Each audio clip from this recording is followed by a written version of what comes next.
Hello. Hi. Hi there. Hello. Hi, everyone. Welcome to Getting Started in Game Design. We're going to be talking about getting started in game design. Clearly, hopefully, you're in the right place. Feel free, if you have any questions for us throughout this, feel free to pop them in the chat. We'll answer them as they come in. We're just going to kind of be chatting about how we all got started. But before we get to that, let's do a round of introductions. Anyone want to kick us off? I will. Awesome. Hi, everyone. I'm Sarah from Big Girl Games. My pronouns are she, her. I'm in New Mexico, USA, and I started a little game, hopefully publishing company last summer to try to get some games out that I'm designing. Awesome. Hi, everyone. I'm Chidi Page from Birdweiser Games. I'm a game designer. I'm originally from Nigeria, but now I live in Houston, Texas. And I'm a game designer. I have about 3 games that I've designed. Two that I self-published actually recently, and I'm an educator by training. So my games are science, science-based or education-based, basically. And my pronouns are she, her. And I'm Maddie Schrader. Pronouns are she, her. I'm from Central Illinois, and I am a game designer. My first game's coming out this year, and from Sapphire City Games. And I work on the Geekway to the West board of directors, where we put on a convention generally every year for board games in St. Louis. And then, hi everyone. My name is Raven McKenzie. I use pronouns she, her, hers. I'm currently in chilly, or I should probably say cold, Southeast Michigan, but I'm originally from New Jersey. I am a game designer. The games that I work on are largely related to some of the great loves of my life, like to say, food, travel, those sorts of things. And currently have several designs that are in various states of completeness, dare I say. But yeah, that's a little bit about me. And so I know I personally got into game design. It's been like maybe 8 months ago now when I actually started doing the design process, but I think I've been into board games for at least 7 years now, if not a bit longer. And then it was just finally like, well, it's something I always wanted to do, kind of on that long list of like things I'll do one day at some point. And then back in May, I'm like, well, if I'm not going to do it now, then like, am I ever actually going to do it? And so like attending online conventions, I wanted to go to Gen Con in person this year. Yeah. Obviously, yeah. no luck. So I actually have a question for the group. Like, who else like got serious about this because of the pandemic? Just us. Okay, so you two were already serious about it before the pandemic. When I get into a hobby, I kind of deep dive into it right off the bat. So I was really into design when I started. It's been about 3 years for me. Nice. What about you, Chidi?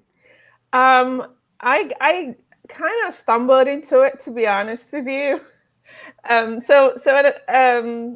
I run a youth program at Newark, New Jersey, and part of their curriculum was teaching them birding and bird identification. And they're teenagers, and they just like to play games and have fun. So I used games a lot to teach their curriculum, but I couldn't find a game that talks about bird identification. So I created a bunch. Nice. So that's how Birdweiser Games started. So I kind of just dabbled into it, and I didn't really know that this was a whole industry on its own. So And when I realized that, I was like, what did I get myself into? So I actually, by the time I realized it was a big industry and there were mechanics and a whole bunch of different things that I was not aware of, I already self-published one game, which still I think is doing well, considering how it came about. So yeah, and I designed that game about, I think, 5 years ago, 6 years ago. And I just liked it. And as a kid, I've always wanted to be a publisher. Initially, it was publishing books was what I had in mind. I didn't know publishing games was a possibility. So I've kind of like veered into that, and I'm still fulfilling what I wanted to do from day one. It's just not books, at least not yet. But it's I'm self-publishing games, and I'm loving every moment of it. Still learning a lot. I mean, Yeah. Still learning a lot. I consider myself a beginner, although I designed my first game 5 years ago. But I think in this sense, I don't think how long you've been designing games really matters. I think it's where you see yourself, like if you're a beginner or if you're an expert or you know everything about game design, which I don't yet. Yeah, it's definitely something where once you decide to start making a game, you're right in there with all the other designers. We're all kind of learning as we go. We're all bouncing ideas off of each other. It's a very collaborative process with all sorts of other designers, especially in COVID times, because of all the playtesting chats and discords and everything. So it's anybody can hop in and get into game design really easily. Yeah. I designed my first game in about 2008 from a digital game jam that I was covering as a journalist. I wanted to participate because I covered all these jams, and I'm like, but I also want to make a game, but I'm not a coder. I couldn't make a computer game. So I asked the folks putting the game on if I could make a board game, and they were like, sure. And I knew nothing. Like, we had Sorry and Monopoly and Scrabble on the shelf when I was a kid, and that was what I knew of as board games. And I made this just crazy Alice in Wonderland board game that is never going to do anything. It's going to sit in the little box of the little prototype that I made by hand for the rest of its life. But I learned something from that, and then began to realize there was this bigger world, right? There's all of this depth and wealth and beauty and so much that goes into making board games. And I didn't make another one until 2018, and then I really started having fun with it. Yeah, that's kind of my experience. I just dabbled into it and then realized this just whole world of game design. And the more I dig into this world, I think the more I'm loving it. I didn't really connect with other designers and the people in the industry until recently, and that has been very rewarding. And I wish I did that years ago. Same. Instead of just walking that journey by myself. So for any new beginner out there that hasn't already done that, I recommend just connecting with the game design community. I've made huge strides in the past couple of months after I connected with the community, especially on Twitter, than I did years ago. So I'm doing this by myself. So that's one advice I'd throw out there is just get active, connect with others. Yeah, I second that. Like when I first got started, especially if you do get started in COVID, Like you can't go to your local in-person design nights, or even like going to your friendly game shop. It's not really something that's doable right now. And you can go to online conferences and conventions, but it's very easy to kind of lurk and just attend, listen, and then take away from it what you will. But it wasn't, and I learned things that way, but I learned so much more, so much faster after connecting with other designers. I did finally join Twitter back in October. And it's been great. It's been great. You pick up so many things there, and you're so much more plugged into what's going on in various areas of the community versus if you're, doing your own thing. I think it just speeds up the process. I mean, granted, still so much more to learn, but like definitely being there. Always. Oh, right. So much to learn. I would also throw in there to take advantage of opportunities that come along. Don't be like, oh, I can't do that because I'm too old, or I can't do that because I'm too young, or I'm too new. Three of us in this panel right here met through the tabletop mentorship program. We took that plunge, and I often see cons that are promoting say marginalized creators, people who don't always have a seat at the gaming table are the ones who are given sort of first shot at various opportunities. Just take advantage of those opportunities. Don't think I can't do that because I'm new, or I can't do that because of whatever label you're going to put on it. Because this community, it's an industry, but it's also a hobby community. And for the most part, everybody really likes each other and really wants to help each other. Everyone, even the new folks. I'm blown away by who interacts with me on Twitter. It's insane. Just the sheer amount of people that you can meet with, and then like people I look up to in the industry. I'm just talking to on a casual basis on Twitter now, and it's so nice to just know how welcoming even like the bigger designers are in the industry. Yeah, I second that. And yeah, if I didn't connect on Twitter, I wouldn't even know there were mentorships available. Yeah. And I've participated in 2 mentorships as a mentee because I have a lot to learn. So yeah, just that's one of the quickest way to learn to get into the industry is through mentorships. And just as Sarah and Maddie mentioned, I was just blown away by how supportive this community is. And I'm saying that from having found myself in different communities. I'm an educator. Educators are very supportive. We don't seem to want to compete with each other. As a birder, I'm also exposed to the birding community, but I'm not. The gaming community is just, the game design community is just very welcoming.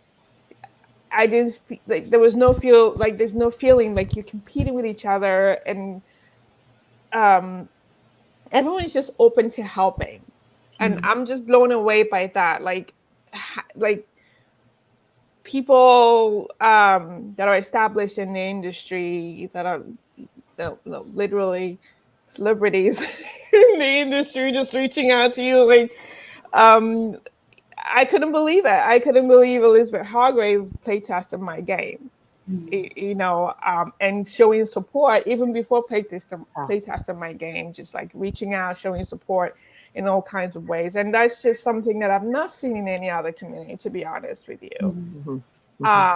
So tap into that. I recommend just tap into that. They're very active on Twitter.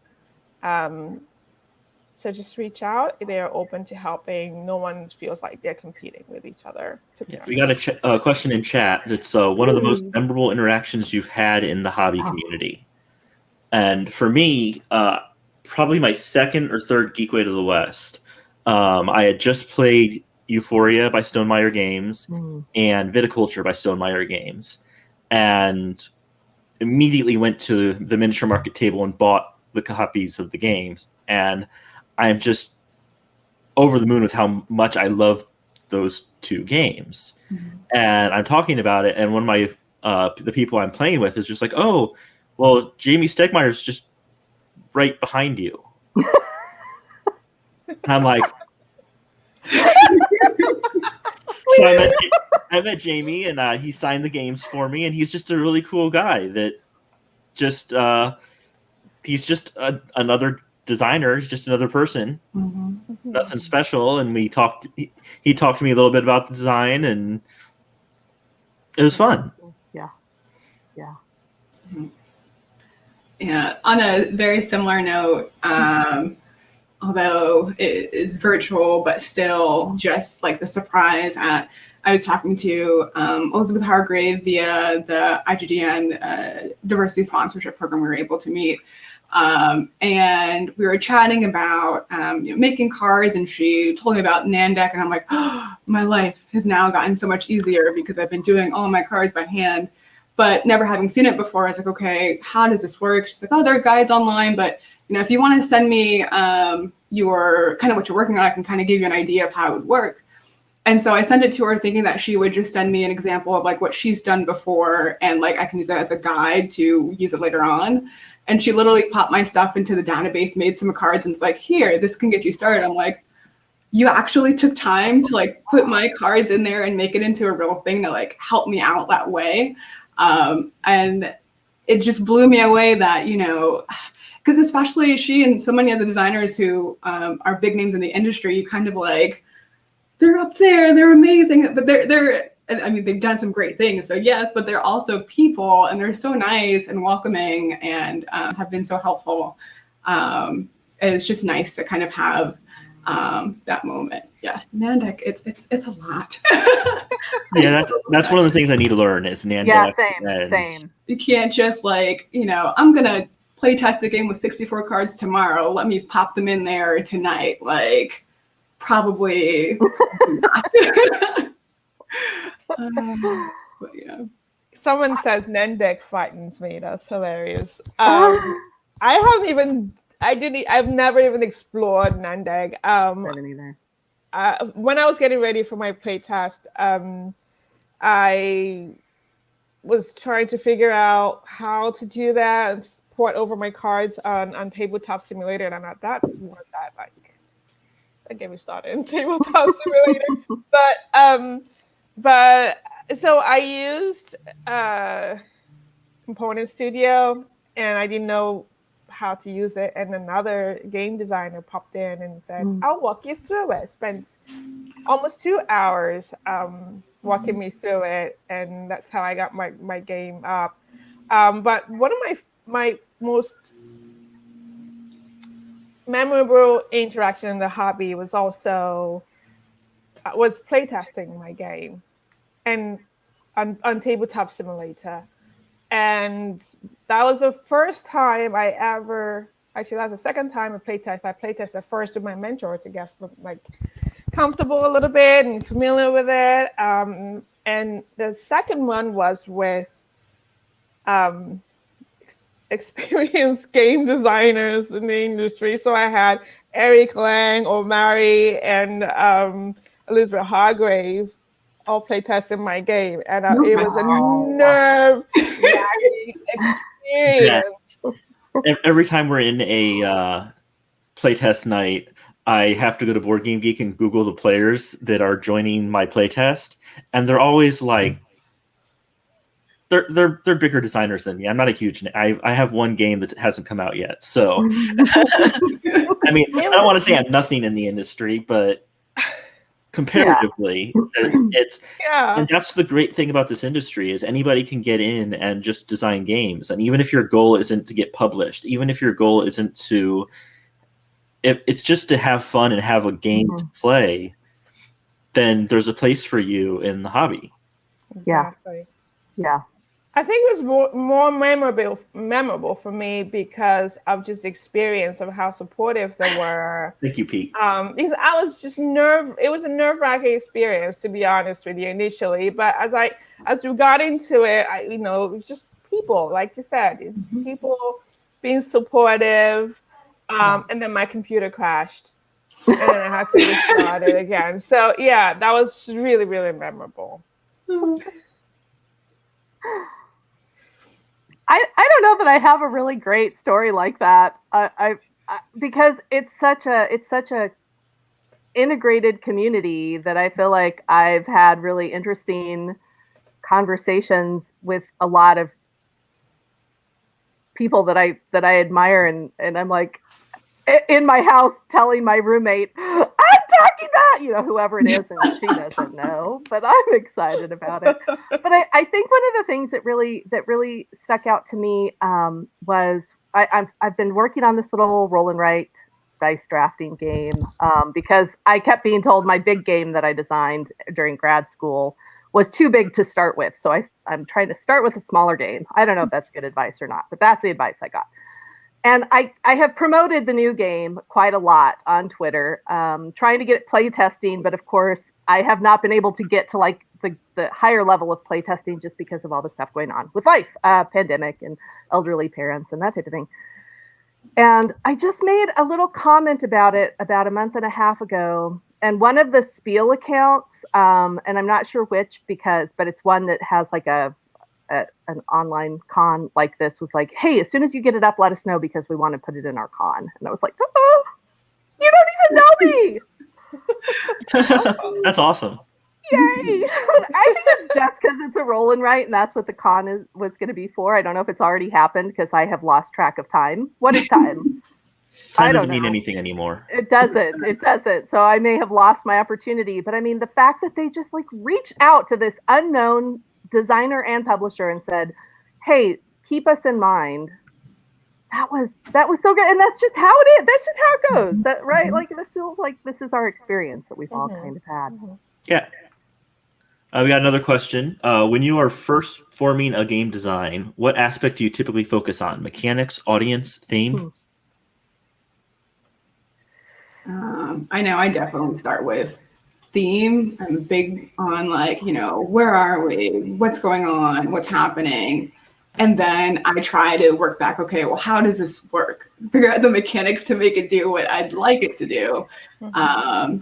And audience probably comes in somewhere in the middle, I feel like, because that'll help inform, like, if it's a super niche theme, then the mechanics and whatnot, I'm going to try to fit the audience that might be interested in this kind of game.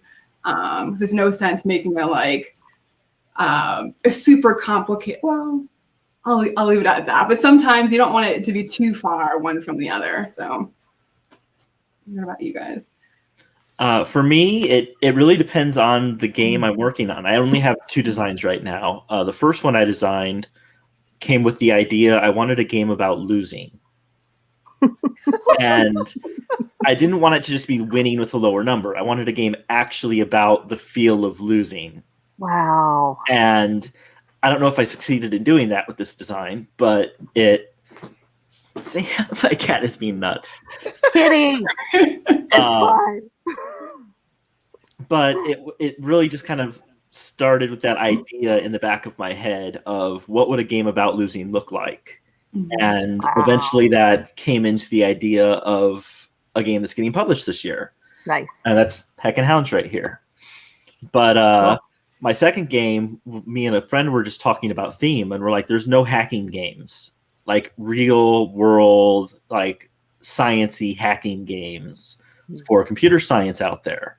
And we were bouncing ideas off of each other. And he went one way with an idea about kind of an Android Netrunner player is the hacker versus corporate hacker, and they're like bouncing heads against each other. And I ran a different way with like convention hacking. And it's so much fun. It's just you can go any way you want. Yeah. There's no real place to start. Just an idea is all you need. Yeah, I agree, Maddie. I don't think there's like a right way to start. I told the story about my little like game jam that turned into a board game. That was totally theme driven because the game jams start with a theme. My big game that I designed while I was in grad school came out of my group likes to play co-op games, and we were sort of obsessed with Harry Potter Hogwarts battle in 2018, but we had problems with some of the mechanics of it, and I thought to myself, I could make a better game. Not a better game. I don't mean that. We like that game. I could make a game that does the things with the mechanics that we want it to do. Mm-hmm. And so I kind of started that game from mechanics, but I was also studying water policy. So I made a game about water, kind of like Cheaty. It's sort of an educational based, but it's not an edu game. It's definitely a co-op, tough, pandemic, like water's running out, time is running out. Everybody's got to work together to create these, solve these problems kind of game. But that definitely started with mechanics. And then when I started my new game, all I knew was I needed to do something with fairies. And that's, there's no wrong answer to this question. There really isn't. I think for me, it depends on what I start with. What's the problem, or what's the concept I'm trying to highlight here? So that kind of goes with the theme. So my first game was about bird identification. How do I make it into a game? What mechanic? I didn't even know, to be honest with you, when I designed that game, I didn't know what. I didn't know the term game mechanics. Okay, I grew up playing like Uno, and in Nigeria we had an Uno type of game that's called What. It's spelled WHOT. It's actually older than Uno, to be honest. And I said to myself, what if instead of matching, what you matched numbers and shapes?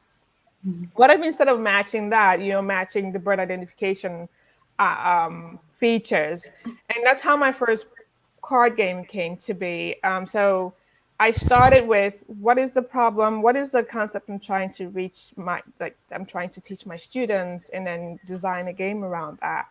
And then the second game was the same. But the third game was like, studying sucks sometimes. So I have to memorize all those things. How can I gamify that?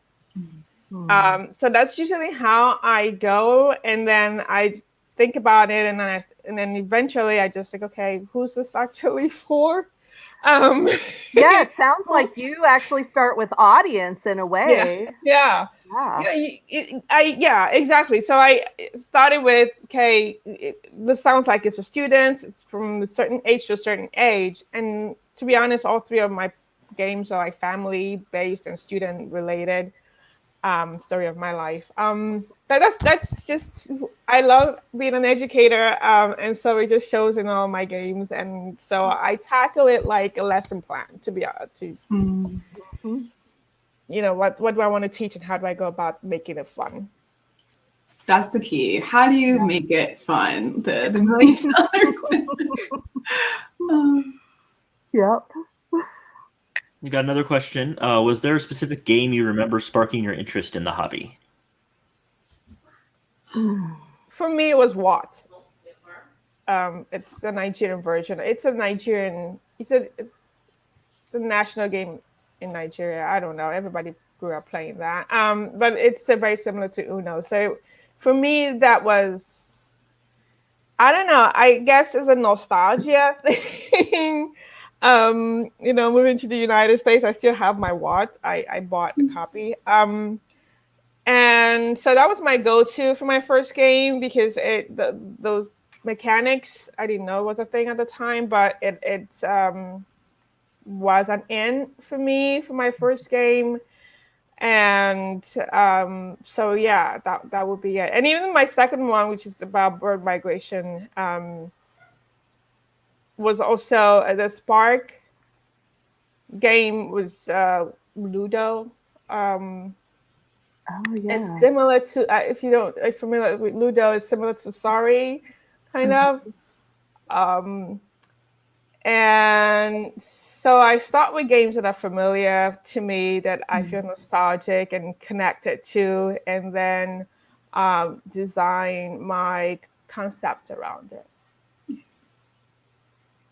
And for me, what sparked my interest was StarCraft, the board game.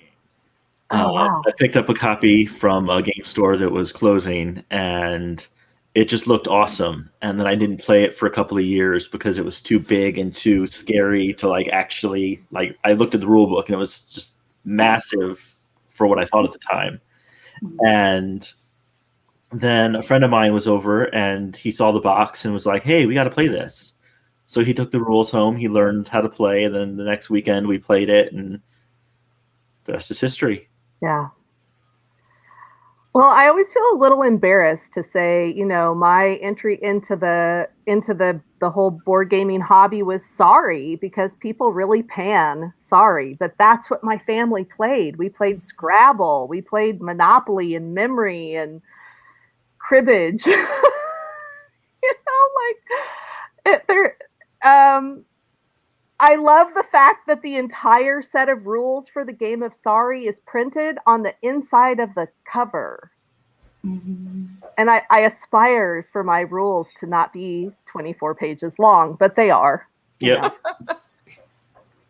I'm very similar, Sarah, with like, because usually I would say like Catan was my first game into the hobby, but like actually when I think about it, like we played Life, Trouble, we played Spades and Bikino a lot in my family as well. And I used to not associate that with, well, that's a different category of, but those still count, and they're all the memories and whatnot. So Yeah, I'm the same way. I grew up on Hearts, Spades, Euchre, Monopoly, Life, and I mean, just like you said, I immediately went to StarCraft because that's got me into the hobby. right. Yeah. All those And other it's- games are part of the hobby. It's just weird. Like they This is gave you frequent. that basis for recognizing what you saw in the store that you bought as being as like connecting to that nostalgic good feeling from your childhood. Yeah. I grew up in Nigeria, and at the time, it was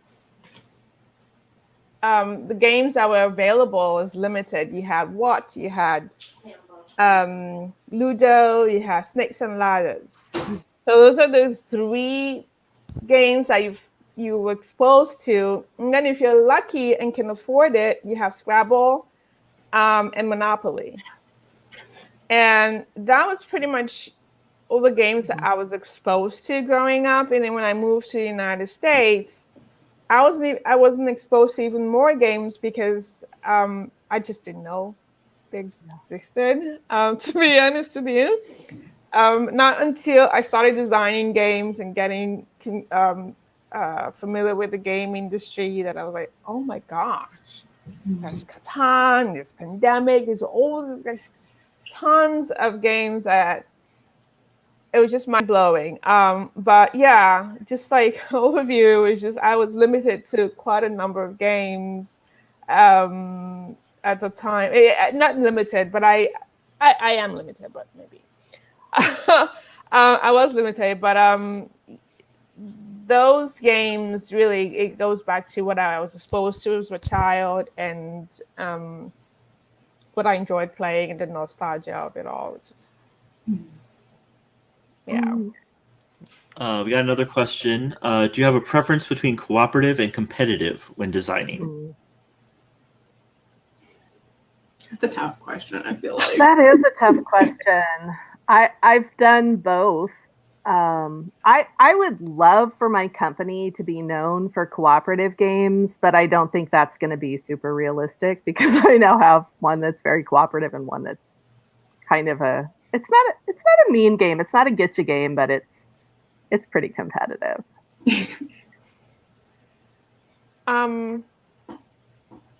I think I'd like to design. Well, I don't know. When it comes to designing, I'd like to sometime in the future design a cooperative game. But because most of my game experience has been competitive, my designs are centered around that. But I do love, cooperative games like Pandemic, and the fact that it also teaches, like, it's has an educational component to it, so I guess I'm biased that way. Yeah, but I'm just drawn to competitive just because that's what I was exposed to earlier on. Yeah, I tried one of my earlier designs it started off as a cooperative competitive game, and it was so fun and difficult to try to get players to work together the way I'd hoped they'd work together, but also like be competitive in their own spaces. But I was like, I think I'm just going to lean heavier towards, I ended up being more competitive with a little bit of forced cooperation. So it was still in there, but a bit of a different feel. But I think similar, just, growing up in the United States, given the way that the culture is, like this competitive has been kind of like the baseline, but also like as a player who enjoys cooperation and who likes player interaction, but player interaction, like you do your thing, I do my thing, and we can trade or something like that. I think I do like those cooperative games, but still lead a bit more towards competitive. I think I prefer designing competitive games, though I tend to prefer playing cooperative. Cooperative just has such a they're harder for me to think about in a balanced perspective because you're trying to make a game that plays itself in a way, because all the players are playing against the game, so the game has to do a thing, and it's easier for me to think about a game that is players all doing things. Yeah. Maybe as we get more into it, we'll be able to do more of the stuff we want to do. It's a constant learning process. Sorry, go ahead. Put up the question. We're ready. So, question: this person, Pete McPherson, wants to know how many designs you work on at a time. That's a good question, Pete. Good question. All of them. I tend to focus on just one game at a time. I mean, I have 2 games that I'm working on, but when I'm actually like actively thinking about it, I kind of shift gears depending on where each game is at and what's going on with each game. So I'm not a very good multitasker when it comes to multiple games, shifting between them. Yeah, very similar. There's a couple.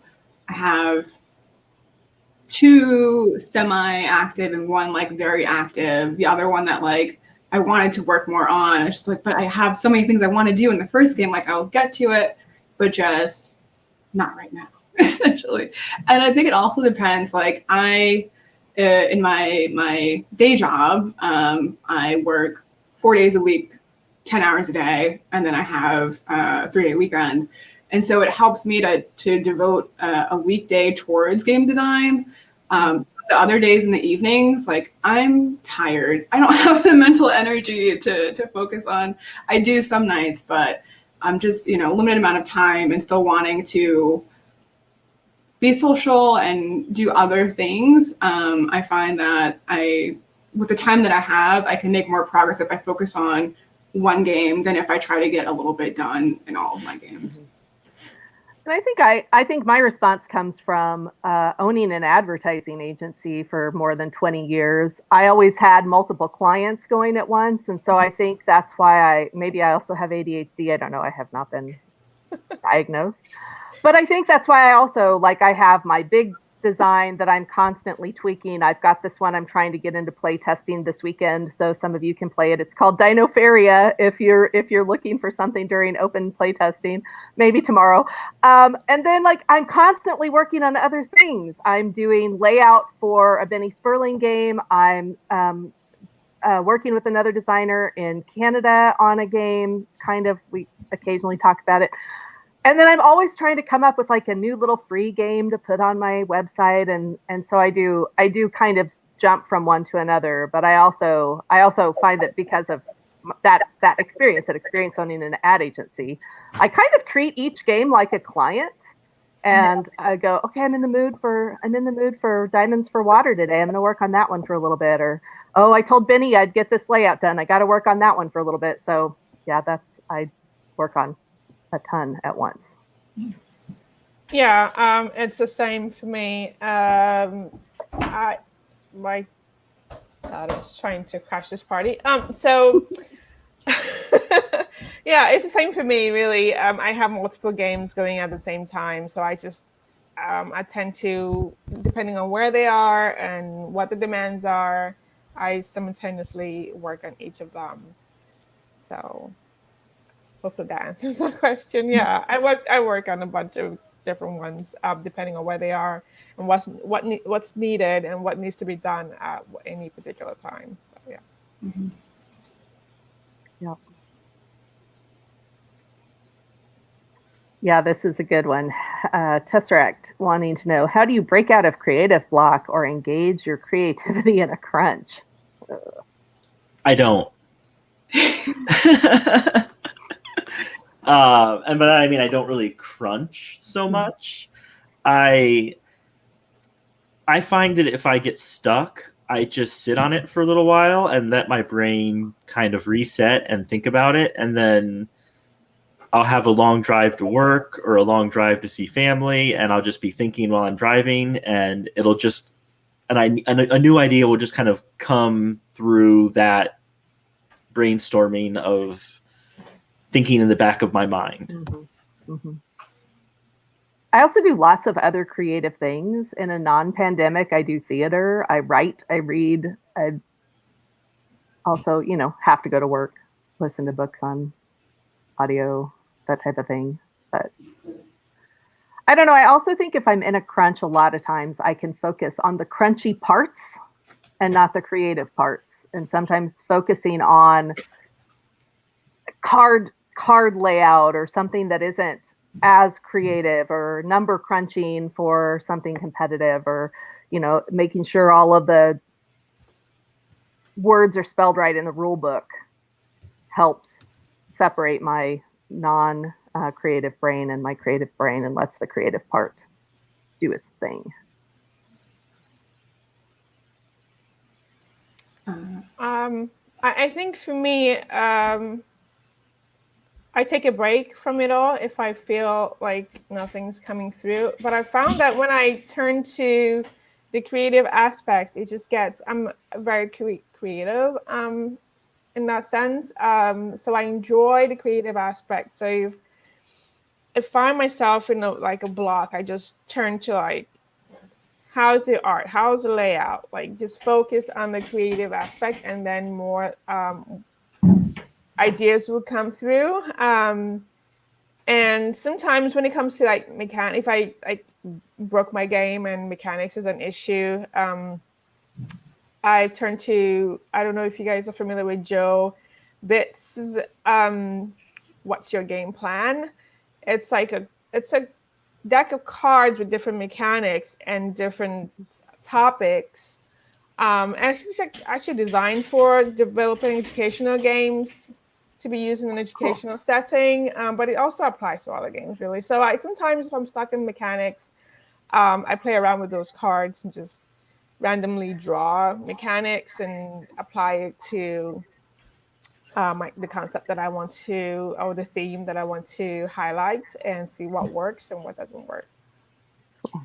I use something very similar. There's been a lot of books that came out recently specifically about game design and game mechanics, encyclopedias and whatnot. And those, especially as a new designer, I feel like there's so much to learn about what this maneuver is actually called and other ways that you can do similar things. And so trying to beef up on that vocabulary and figure out what I know what I want to happen, but what is the technical term for that? Or what are other ways that you can also make that happen? Kind of looking at those has helped get unstuck, as well as definitely the whole taking a breather, however long that might be, to kind of try to think about it from other angles. Sometimes I feel like it's easy to get stuck in your own head or in your own way of how you would play the game or how you would do certain things. And so trying to come at it from a different angle. If I was super competitive and actively trying to break the game, what would I do in this scenario? Or if I was a super cautious, kind of risk-averse player, then what would I do? And that might help me figure out whatever it is I'm trying to figure out. Mm-hmm. Mm-hmm. How much time do you spend on game balance? And do you work on that with just repeated playtests and adjustments, or do you use math and action variables to balance powers and systems? Math. Thought I was done with math. No, That's my I know. feeling. Math does not come to play for me. I mean, I think for me, the most math comes to play is how many cards in the deck works. And one way that I figure that out is through play testing and figuring out a good balance. And yeah, I just repeat play tests with myself, play tests with friends, and play tests with my audience. And that's how I decide. I find a balance. I just keep tweaking and play testing. I definitely make spreadsheets. When I started really working on balancing my water game, I made a spreadsheet of kind of the range of costs versus value of cards in other co-op games. So I made a spreadsheet of the Harry Potter cards. I made a spreadsheet of well, Ascension isn't co-op, but it has a similar mechanic, deck building mechanic, kind of that cost to value ratio. But I didn't make any kind of algorithm for it. I just sort of looked at it and then went, okay, this is what feels like is done in other games. Like this is sort of the value of something that is part of your free starter deck in every kind of deck building game. This is sort of what costs 1 or 2 or 3 money or 7 money or whatever it might be, and kind of built from there, but mostly play testing, I would say, for me as well. Same. I don't really deal with, I like to joke that I got into software engineering so I could have computers do the math for me. And most of my games that I've worked on are just what feels right. How does the game feel to play? How do players react to the game? The balance, it also helps I make very symmetrical games. So every player action is basically the same no matter which player is playing it. So it doesn't really affect, I don't have to balance so much because the players kind of balance the game themselves. Yeah, that makes sense.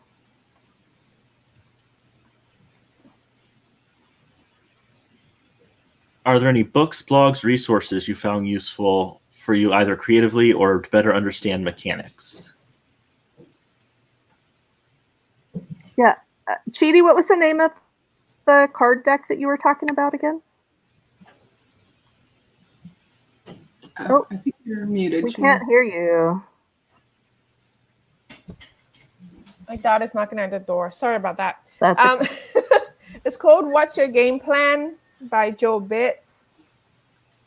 I found it just knowing what mechanics are out there and what I can throw together and see how it works. It was very helpful to me.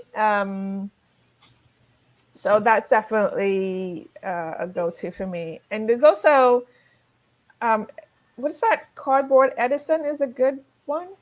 Yeah, Cardboard Edison is great. Website and blog for me. And I bought a book by a popular game designer and writer in the industry. I don't remember what it's called, but it was. Is it I know one, The Building Blocks of Tabletop Game Design? Thank you. Yes, I bought that, and every time I opened it, it was just too overwhelming for me. But it has a lot of information, really, if you can go past it. Overload of information and just take it one page at a time, at least for me.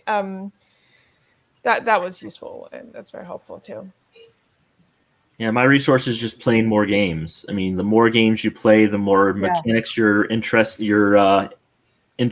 to, and the more styles of how you can use mechanics and how you can deal with player interactions and all of the little aspects that go into what makes a game fun. Just play more games. Go to local conventions. Go to local game stores. Go to game meetups when those start happening. When all those things start happening again, and just find game you haven't played yet and learn it. Yeah. I'm also kind of a scholarship nerd, so I read scholarly articles for fun. That's awesome. Somehow I get an article in my email box every day, and some of them are fabulous. And so if anyone is actually interested in that stuff, but like a lot of it is from psychology journals, and then economics spends a lot of time on game theory. And I find it interesting because of that, like, nerdy, I want to dive deep kind of thing. I don't know how much it influences, but I think more about my audience than I did before, because I read some psychology articles about gaming. Then I think there are also a lot of it's funny, I feel like I listen to podcasts more that I'm at home all the time than I do like when I was out driving to and from places. But there are a lot of podcasts about board game design in particular. And so if you're interested in those, I'd say go to your app store, whatever that might be called on your device. And there are so many that have like hundreds of episodes, and there are, of course, a lot of new ones that are getting started. Between those and jumping into some, I think one of the first things I did was join a couple of board game design Discord servers. And you can kind of interact with those to the extent that you feel comfortable with. Some are very like large and active, and some are a bit smaller and more niche. But talking to other designers there, of course, as well as like in the virtual playtesting Discords in your local area, if they have a Discord channel, it can help with like resources about mechanics and also just keeping up to date on what's going on in the field. Yeah, and I just want to add, if you, if you're into educational games or game-based learning, which is one of my passions for obvious reasons, Edutopia is a great resource for me. Just learning about like evidence-based cases and studies about using games for educational purposes. So that's one of my go-tos. Nice. Oh, there's a hard question coming up here. Uh-oh. What is your least favorite part of game design? Rulebook making? Finding playtesters? Iterating? Rulebook making. My rule books are generally just bullet points of like the flow of the game, and then I'm hoping that I can get somebody else to actually finish the rulebook for me. Honey, you and I need to talk, because rulebook making is my cup of tea. I love the layout. I love doing rulebook layout. Are you serious? Because I worked in magazines for years and years. Nice. So Okay. We'll talk. We'll be talking. Definitely. Because that is my least favorite part too. Like, I make a game. How do I convey how to play it, in the best possible way? And I hate it, to be honest with you. And playtesting is another one that is just a lot of attention. And I like to be a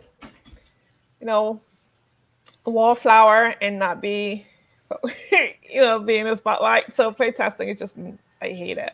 It's nerve-wracking for me, especially when it's digital and virtual, and you're not really like interacting one-on-one with your playtesters. So that's another one, but I think rulebook making tops that.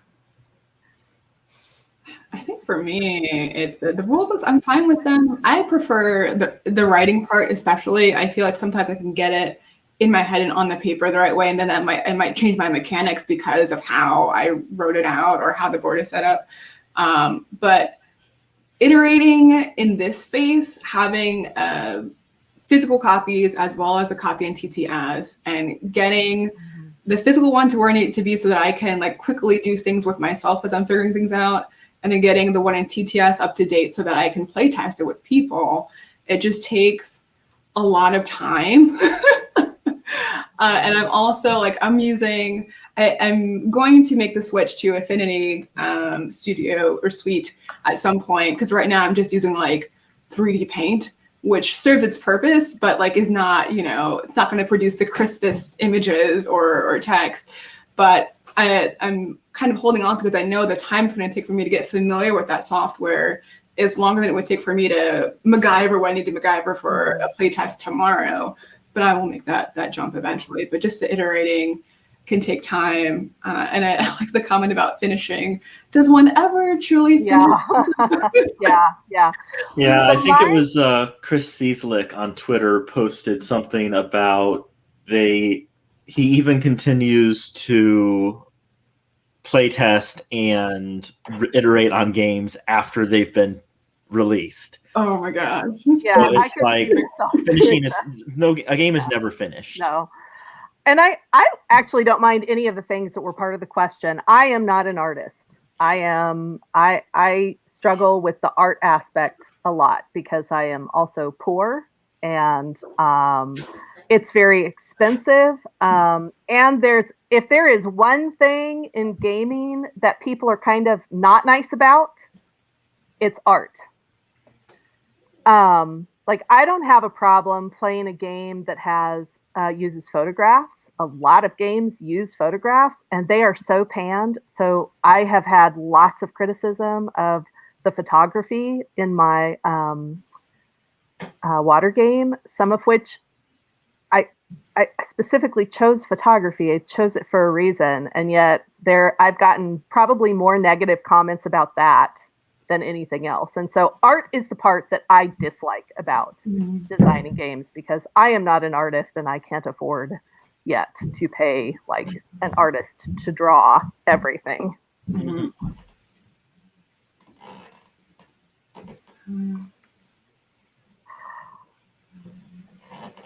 Well, I'm trying to see if there was one question way when we first got started that I think might be interesting to hear from everyone about just what are some of if you had to pick, I won't even say favorite because I feel like that's a mean question, top 3 games that you enjoy playing at this moment in time. What would you say some of those might be?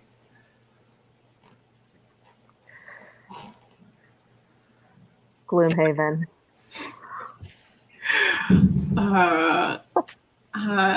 Recently, Seasons has been one that I've played several times with different people. That's been fun. And then other games, I think just my favorites that I'd usually play, because I don't get to play with people, virtually only right now, all that much. I try to play different games. And so I can't really I think that's the only one that I've done repeats. For the rest, it's been enjoying finally getting around to playing games I've always meant to play, but never got to play in person. That's been my second favorite kind of thing to do. Yeah, we've been playing a lot of the Peoples of the Directional Places series. So the Architects of the West Kingdom, Explorers of the North Sea. All of the games have something of the something. And we've been playing those nonstop. Those are really great, and I love them. Cool.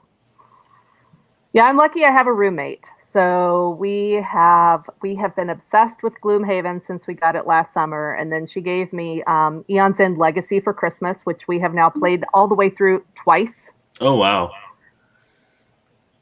So we have all the play sheets done. You're not supposed to do it that way, but we didn't care. We did it anyway. And then we're also obsessed with Potion Explosion online. We don't own it, but we've been playing it a ton online. Those are our 3 probably top games that we've been playing. So I think for me, I like Wingspan. We just tried it the other day. And I'm partial because I'm a birder. so anything bird goes well with me. So I liked it, and I can't wait to dive more into it. One of my challenges is I like physical and like tabletop experience when I play games. But I don't. I recently moved to Texas, and I don't have anyone to play with.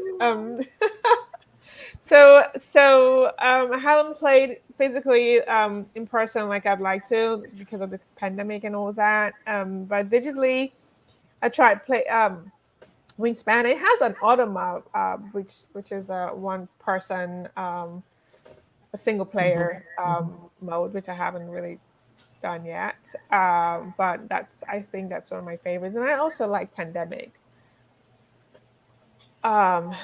Just because I think because it's just cooperative and it's also has this realistic real life experience as well. So I like that. I think this will be your last question. Self-publishing or finding a publisher? Like the question. To end on.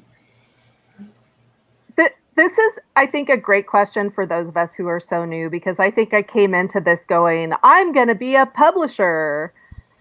And now that I have spent 7 months trying to figure out how Kickstarter works and how, digging into all of the minutia of the industry, I'm like, why did I want to do that? Yeah, I thought very briefly about self-publishing. I made a few small steps into self-publishing, but it's not what I'm interested in. It's not what I want to do. I don't want to run a business. I don't want to have to deal with money and backers and logistics. Yeah. And so for me, it's always been about finding a publisher. I think for me, I kind of, in theory, as someone who was going to get a business degree, but then changed majors for several reasons, I've always been interested in entrepreneurship and potentially, before I was into game design, I was starting my own company about like busing people to anime conventions and other things like that. I think depending on the game that I get to the finish line closest, that will kind of swing my decision with, especially if it's a smaller game. I think I might feel more comfortable going the self-publishing route, but especially if I end up with a retail $60 board game, I would feel more comfortable going to a publisher with that versus trying to kickstart that one myself. For me, I mentioned earlier that I always wanted to be a sorry about that. My daughter's trying to get my attention. So I've always wanted to be a publisher, and my first game I self-published. Just I don't know, because I wanted it out there and didn't want to wait for a publisher. So I self-published, and it's a lot of work, which I really don't mind. I've always been entrepreneurial. If you know any Nigerians, if you ask them, Igbos are just naturally, I'm from the Igbo culture, and we're naturally entrepreneurs. I don't know why. It's just in our bloodstream, I guess. So I've always been entrepreneurial, and I didn't mind attempting to self-publish. As a matter of fact, I don't know if you see all those boxes. They're my third game that I self-published. It just arrived from China. I'm trying to figure out the best what to do with them.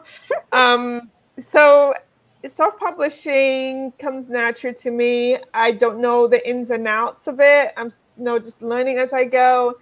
But I also wouldn't mind a publisher picking up a game and saying, "Hey, I got this." Okay. Yeah. Yeah. So I go both ways. Well, why don't we close out by giving people ways they can contact us and keep the conversation going on Twitter and other places. Act of bravery. Yeah, maybe. Definitely. Well, you can find me. I'm at A Frozen Peach on Twitter and just about everywhere. So A Frozen Peach. That's me. You can find me on Twitter at @_Raven McKenzie. Pretty straightforward. My Twitter is BigGirlGames1. Apparently there was one before me. How dare they? And, and my website is biggirlgames.us. You can find me at Chitty Page on Twitter. And I have my website, chittypage.com, and my game website, birdwiser.com. Awesome. Well, thank you guys for coming in and listening to us. Hopefully it's been nice chatting and talking about game design. Thanks for all the questions. Yeah. Thanks to our sponsors. Thanks to Unpub and Nunpub for hosting us. So much. Absolutely. Yes. Thank you, everyone. Thanks for joining us. Thanks. Have a fun rest of your Nunpub.